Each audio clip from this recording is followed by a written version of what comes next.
నజరేయుడా నా యేసయ్యా,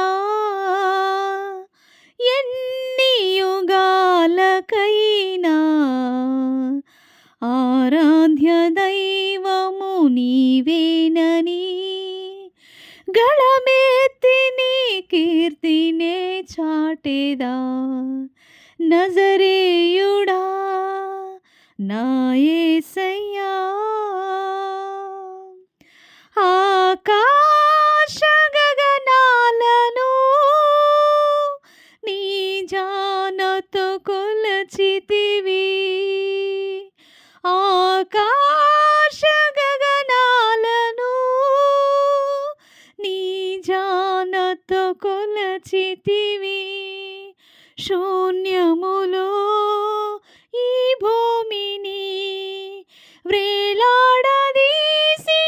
నా యేసయ్యా, శూన్యములో ఈ భూమిని వ్రేలాడదీసిన నా యేసయ్యా,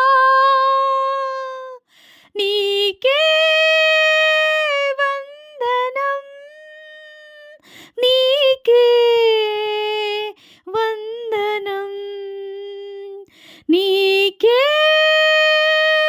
వందనం, నీకే వందనం. నజరేయుడా నా యేసయ్యా, ఎన్ని యుగాలకైనా ఆరాధ్య దైవము నీవేనని గళమెత్తి నీ కీర్తినే చాటెదా.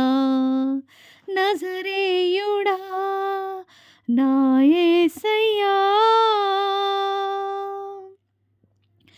అగాధ సంద్రాలకు నీవే వెళ్ళలు ఏసితివి.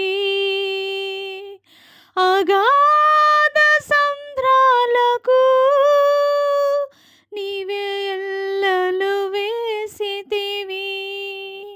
జలములలో పడి నీ వెళ్ళినా నన్నేమి చేయవు నా యేసయ్యా.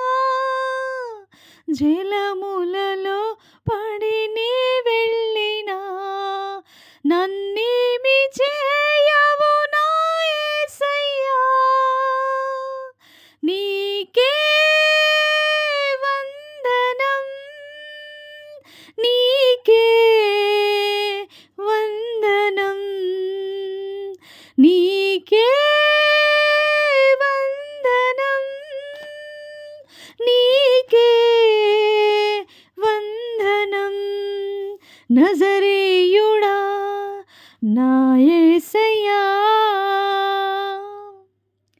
సియోను శిఖరాగ్రము నీ సింహాసనమాయెనా. సియోను శిఖరాగ్రము నీ సింహాసనమాయెనా. సియోనులో నిన్ను చూడాలని ఆశతో ఉన్నాను నా యేసయ్యా. సియోనులో నిన్ను చూడాలని ఆశతో ఉన్నాను నా యేసయ్యా, నీకే వందనం, నీకే వందనం, నీకే వందనం, నీకే వందనం. నజరేయుడా నా యేసయ్యా, ఎన్ని యుగాలకైనా ఆరాధ్య దైవము నీవేనని గళమెత్తి నీ కీర్తినే చాటెదా. నజరేయుడా నా యేసయ్యా. Praise the lord. మీ అందరికి వందనాలు. ఈ చక్కని పాట అంటే నాకు చాలా ఇష్టము. ఎందుకంటే మరి దేవుని రాజ్యంలో మనం ఉండాలని, మరి ఆ నజరేయుడిని మనం వేడుకున్నప్పుడు ఆయన్ని చూడాలనే ఒక ఆశ కలిగి, నిరీక్షణ కలిగి, ఎంతో ఆశతో ఉన్న నేనైనా నీవైనా మరి ఈ పాటని విన్నప్పుడు గానీ, పాడినప్పుడు గానీ మరి ఎంతో పరలోక రాజ్యాన్ని అనుభవించుకుంటూ ఆ నిత్య రాజ్యంలో దేవుడు ఆసీనుడైన ఆ క్రమాన్ని జ్ఞాపకము చేసుకొని పాట పాడుతూ ఉంటే ఎంతో సంతోషము, ఎంతో ఆనందంగా ఉంటుంది. ప్రియా సహోదరి, సహోదరుడా, విన్న ఈ పాటను బట్టి మీకు మరి లెక్కలేని వందనాలు చెప్తున్నాను.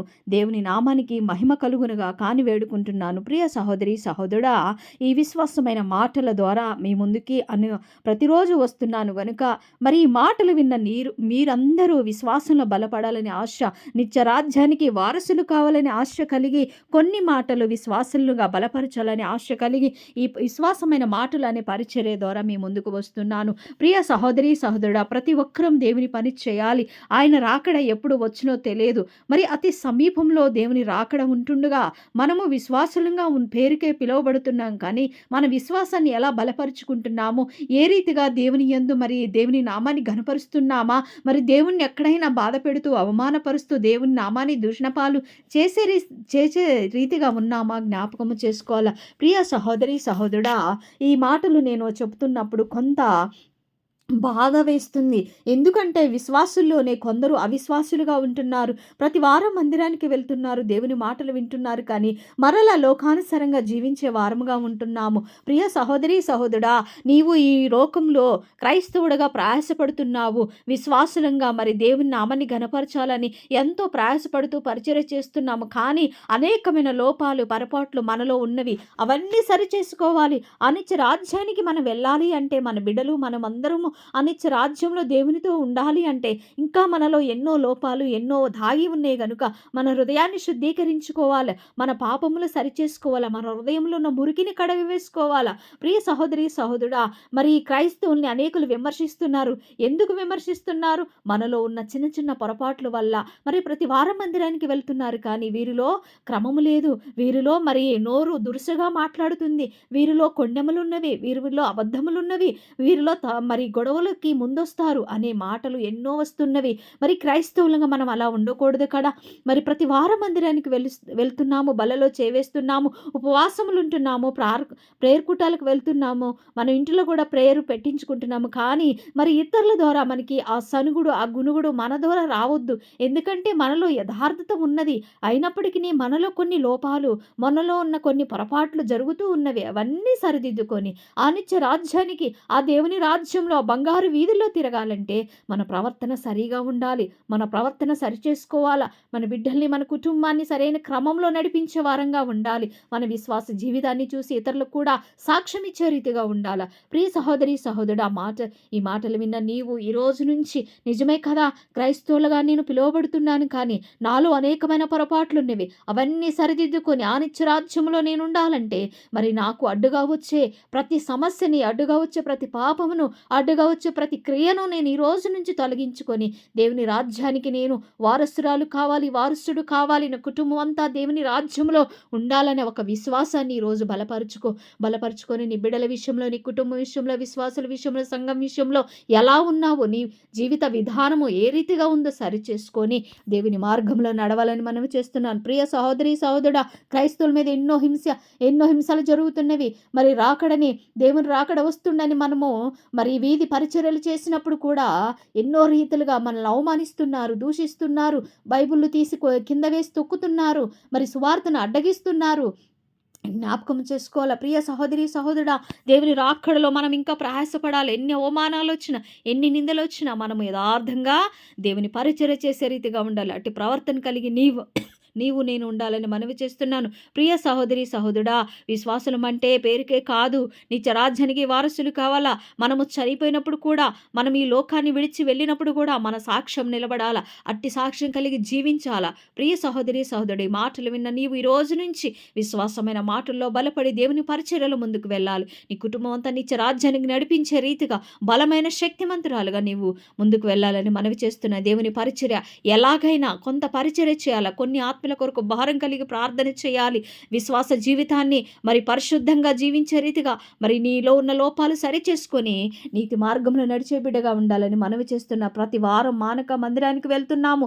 దైవజనులు చెప్పే వాక్యాన్ని వింటున్నాము. దైవజనుడు చెప్తున్నాడు అంటే మరి దేవుడు దైవజనుడు నోట యందు తన మాటగా ఉంచి హెచ్చరిస్తున్నాడు, గద్దిస్తున్నాడు, సరిచేస్తున్నాడు. మరి మనల్ని నీతి మార్గంలో నడిపించే విధంగా ఎన్నో మాటలు దైవజనుల ద్వారా మనతో మాట్లాడుతున్న ఆ దైవజనుడిని మనం గౌరవించాలి. ఆ దైవజనుడు అంటే దేవుని దూతగా మనము అనుకోవాల. ప్రియ సహోదరి సహోదరుడా, దైవజనులు కానీ విశ్వాసులను కానీ ఎవరిని విమర్శించే రీతిగా ఏమాత్రము నీవు నేను ఉండొద్దని మనవి చేస్తున్నాను. మరి దైవజనుడు అంటే ఒక దేవుని దూతగా మనకు పరిచర్య చేస్తున్నారు, పరిచారం చేస్తున్నాడు గనుక వారిని గౌరవించాలి. వారి మాటల్ని వాక్యం ద్వారా వాక్యమై ఉన్న దేవుణ్ణి ప్రకటిస్తున్న ఆ దైవజనుల్ని గౌరవించాలి. వారి కొరకు భారం కలిగి ప్రార్థించాలి. మరి వాక్యాన్ని బట్టే కదా దైవజనుడు మనకి అనేకమైన మాటలు బోధించేది.